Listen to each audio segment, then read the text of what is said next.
Hi, my name is Grace, and this is part of my story about my cancer journey.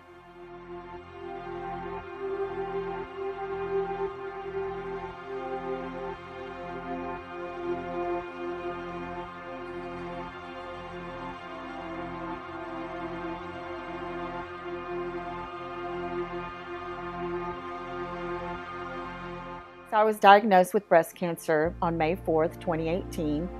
And at first it was very scary, it was the unknown. But the minute I got home, I just fell face down on the ground.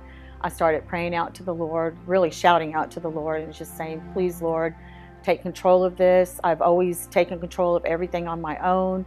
And this time I just begged him to take it from me. And when I got back up, I felt this incredible peace. I mean, a peace that I could not describe. I mean, it had to be the Holy Spirit. It was the only thing I could come up with.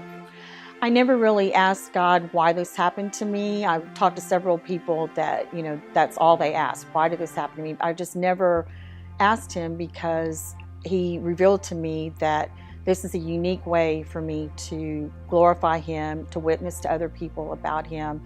And there was just never any question in my mind that, I was going to have a positive attitude about this and just move forward and do whatever God leads me to do. My daughters, Mackenzie and Kelsey, have been really anxious about my upcoming surgery, but I've assured them that, the Lord showed his mercy on me during chemo, and he's also going to show his mercy on me during my recovery after my surgery.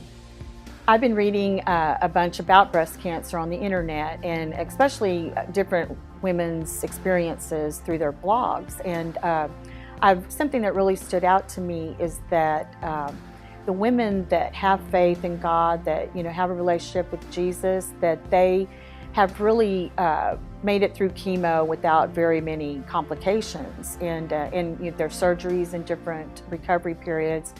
And the women that never mentioned anything about God or faith or anything like that, those were the ones that had the most difficult times. So, we need to be reminded that faith does make a difference. That, there's no way, looking back, there's no way I could make this journey without the Lord, right beside me all the way. And I wouldn't want to do that. I've had no choice but to be still and know that God is God. And before I, just never really took the time to be still. I was always running around taking care of everyone else. And this cancer experience has taught me that, I need to be still and know that God is in control of my life. The Lord is definitely teaching me to be obedient. I feel like before, if the Lord asked me to make a video in front of the church, I'd say no way.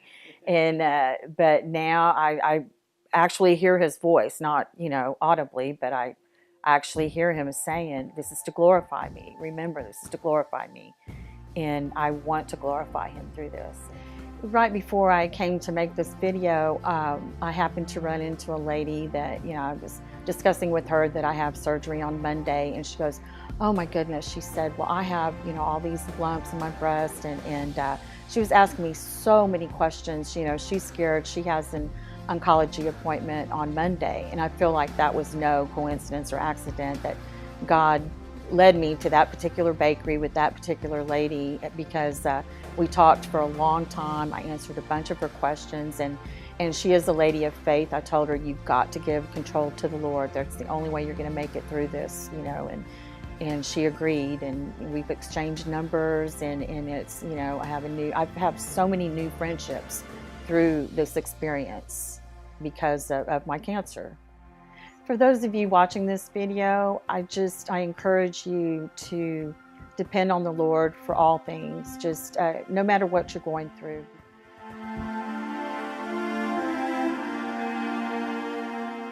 And Psalm 46:10 says, be still and know that I am God.